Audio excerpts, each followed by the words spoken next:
everybody, it's Anissa. Today I just want to go over the 10 hours that I spent in Seattle. See, I live in Southern California and my friend and I just decided to exercise our free will and take literally a day trip to Seattle. So we flew there and we flew back home in the same day.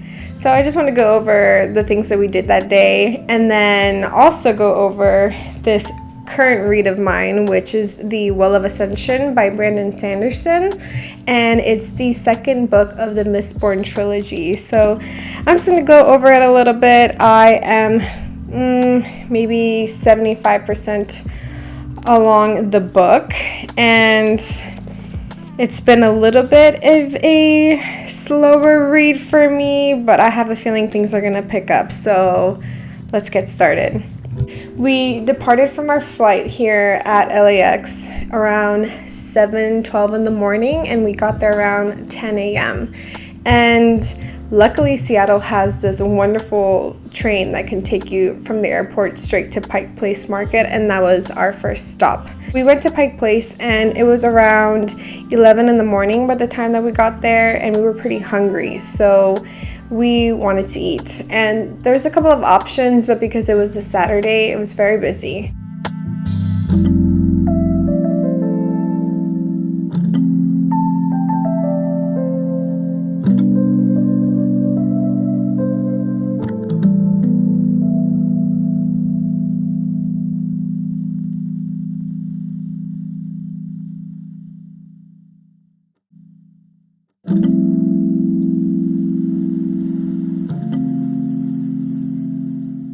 So we landed on Beecher's Handmade Cheese, and the one at Pike Place, you can see them preparing the cheese for like the upcoming sales, like just preparing the cheese. And we ate their mac and cheese, which assumingly is made from the cheese that they prepare there, as well as a grilled cheese. And we got the grilled cheese with tomato basil inside of it, and it was just so good. It was so warm. Great meal to have, especially because we were coming from Southern California, so the weather here in SoCal is much warmer right now despite it being winter, and Seattle gave us a very nice cool weather, but no rain that day, so we were very happy about that. Made everything easier. It's just nice, cloudy, cool air, great weather for walking around because we didn't rent a car, and the only transportation we had was public transportation and our feet, so it was really good. And after we ate, we walked around Pike Place and just took a look at the vendors that were, that are in there, and we saw somebody throw a fish, which my understanding is a very common practice or a little common thing that happens in the Seattle Pike Place Market. And we went to the gum wall, which is very gross. My friend said that the alleyway carried a smell to it, which it probably did, and I couldn't smell it, thank goodness. But yes, we went to the gum wall. I did not put a gum on the wall, but we saw and we conquered it, which was essentially our slogan for the entire day, was just to see it and conquer it. And then from the gum wall, there's like a Target down the street, which is really unimportant, but we went there to pick up a bottle of water and a bottle of Coke Zero to give us energy throughout the day if we need it.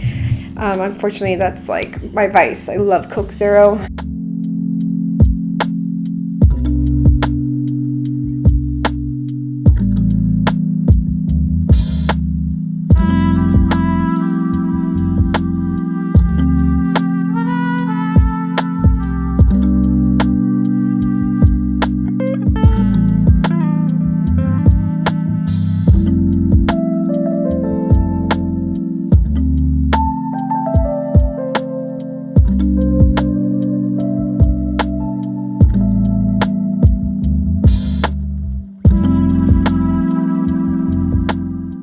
At Pike Place, they have a little section where you can eat and overlook the waters, and we took a moment there.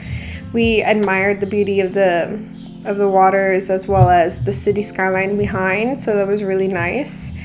Oh, I also saw the first original Starbucks, which I did not go inside because it was so packed. I just saw it from afar.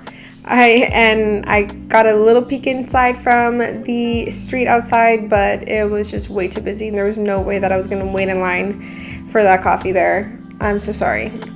So we went to the coffee shop down the street, and we took our time there just to resettle ourselves and figure out our day, plan our day better, because we came into Seattle essentially without an itinerary. We just knew the stops that we wanted to see, and once we were at the coffee shop, that's what we decided, like, how we were gonna plan out the rest of our day. And at the coffee shop, I had a delicious sage latte, and my friend had a very good rose latte as well. We took a breather, we talked, we finished our coffees, and we created our itinerary for the day. And that's when we proceeded to move on upward towards the Seattle Public Library. And I feel like Seattle needs to advertise itself as a hilly city, because it is, and it was painful. I did a lot of walking that day, and a lot of the walking was on hills, so my legs were very sore the next day. Anyways, we went to the Seattle Public Library, which has a really interesting architecture of glass windows along all walls, and it looks really nice. I thought it was just really pretty. I saw it when I was looking up things to do in Seattle, and I know that Seattle is considered a UNESCO literary site, and I was curious to see how they highlighted literature throughout the city, and the public library showed up. So we went there. It was very cool. We walked inside. It has a very nice ambiance, very nice and quiet, plenty of places to study or work, and it was very cool. We just explored it, and we enjoyed it. We saw it and conquered it, and we left.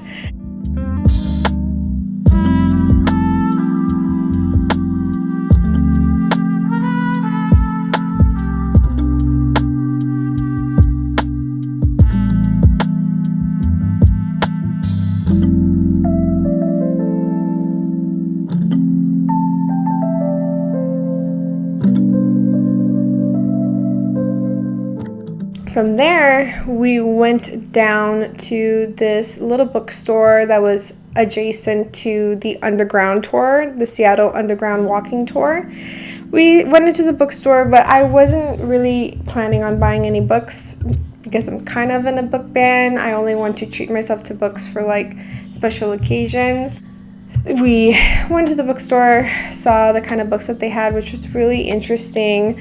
Sometimes I always get, I get to see something that I probably wouldn't have seen before, because there's just like a different vibe per city, and you can see how that is because it's like highlighted and showcased a specific way per bookstore. So I like the collection that they had at this bookstore, and the right next door was the Seattle Underground Walking Tour, and it was very cool. We got to learn about Seattle. We did that. It was about an hour and a half, and we walked around like a major perimeter of that area, and it was really fun. We got to learn a lot of history about Seattle. I didn't know that the first level of Seattle is actually now underground, and Seattle suffered through a lot of major issues, first being a stinky city. Then there was a great fire that essentially burned down the entire city quickly in 30 minutes, with luckily no injuries and no deaths.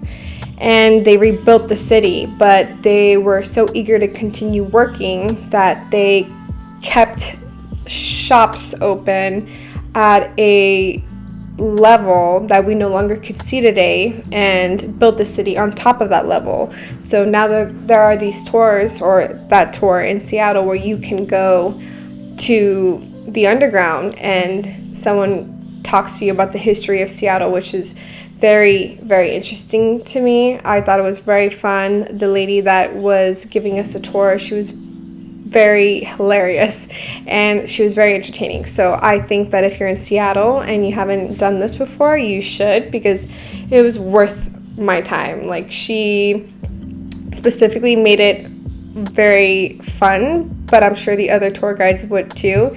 And you just learn a lot of quirky things about Seattle, which is, to me, some of the best parts of a city. For example, Seattle was named after a Native American chief, and he was a very tall man, which was obscure back then. And yeah, go do this underground tour because it was a great time. And the tickets also provide a lot of discounts to local shops nearby once you've completed the tour, so it should be fun.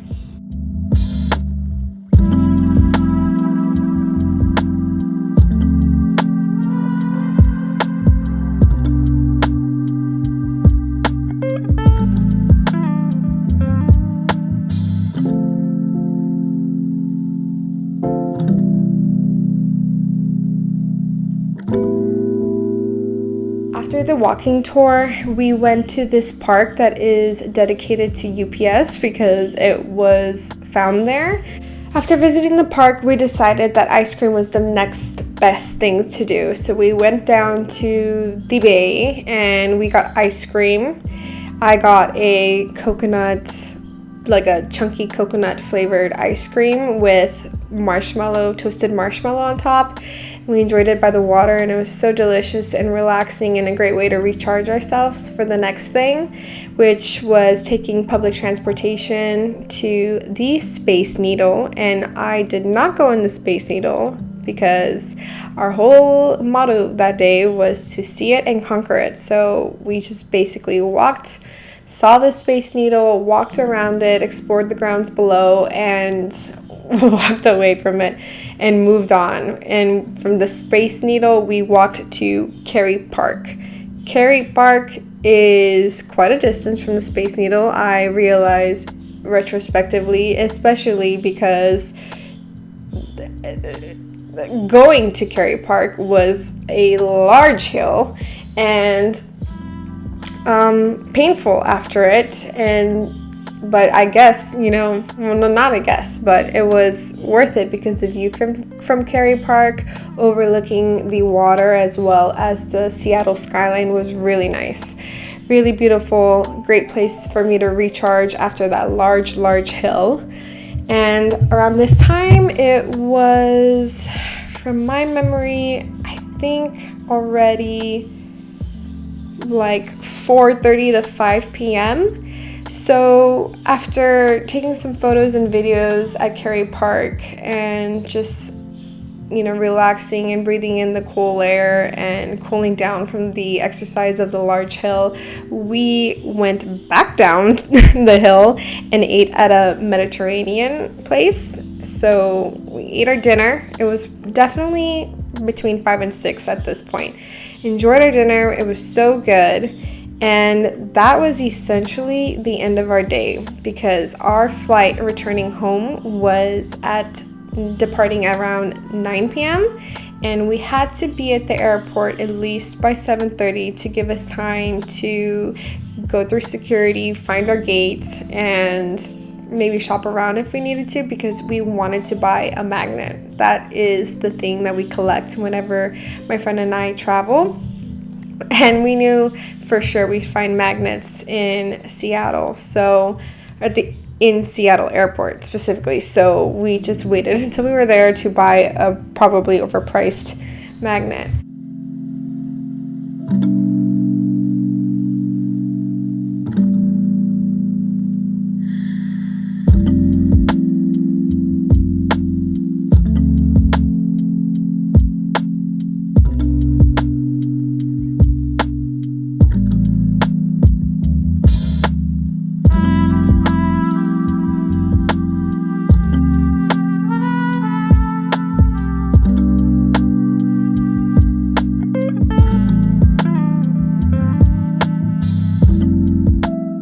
So we finished our dinner, we took public transportation back to like the bus back to the Pike Place area, and then took the train from there to SeaTac.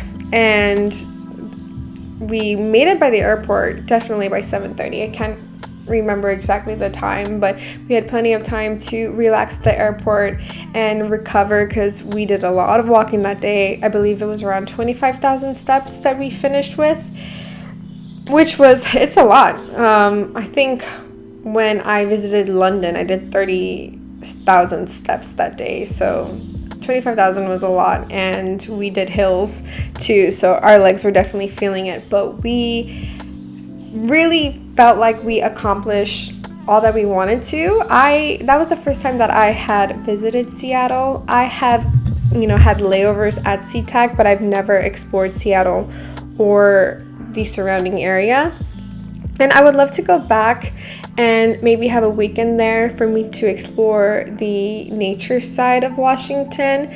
But for me wanting to accomplish a day trip like this, to exercise my free will in this way, I was very satisfied with the things that I saw and the activities that I did, because I feel like I saw enough of Seattle, the city, that the next time I won't feel inclined to see those parts again and just sort of focus on the nature. I enjoyed it. I had a great time that day, and the best part was making it back to my bed and really recovering and sleeping in my own bed, which was good. Our flight back landed at 11:40, and I basically made it back to my bed at 12:30 because there's no traffic, and going home was really quick.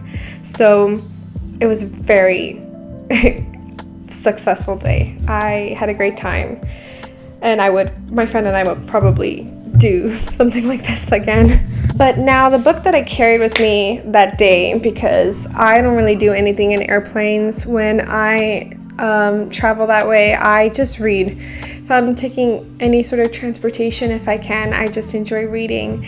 And I brought this book, The Well of Ascension by Brandon Sanderson.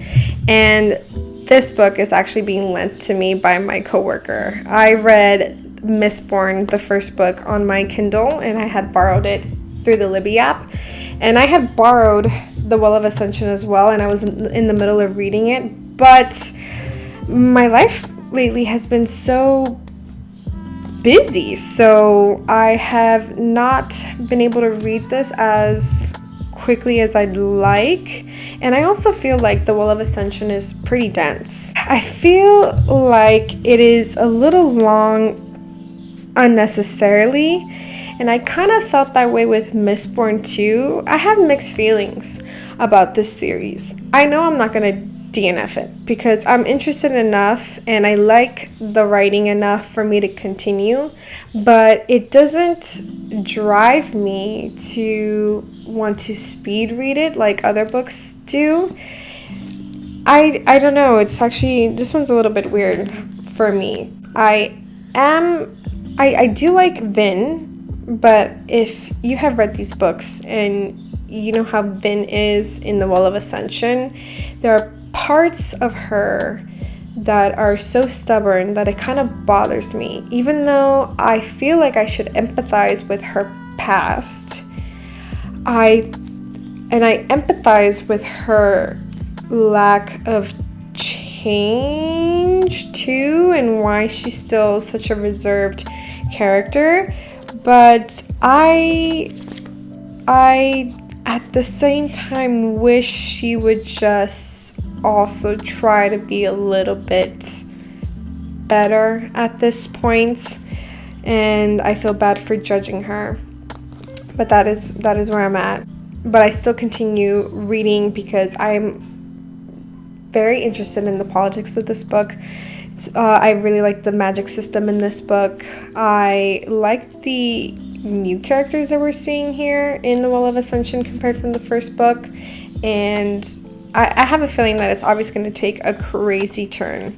I love to see Elend's character development that's going on right now. I like seeing him be a little bit stronger, And Vin is also becoming stronger, but she is still holding on to some characteristics. She's still holding on to some characteristics that I feel like she knows that she could be better in, but she chooses to not be better in because she'd rather stay in her comfort zone, even if her comfort is causing maybe a little bit of harm. Well, that's all for today. Let me know down in the comments below if you've read the Mistborn series or if you're in the middle of it. Did you like it? Did you not like it? I didn't want to spoil anything because I will likely post a review about it once I'm done with the series, but please let me know down below what your thoughts so far, and don't spoil anything. But yeah, also let me know if you've done any crazy road trips or day trips like the one that I feel like I did to Seattle. I don't know, I felt like I was just exercising my free will, and it did take a lot of energy to do that, but I had a really good time and I would do it again. So yeah, hopefully everybody has a great week. See you guys next time. Bye.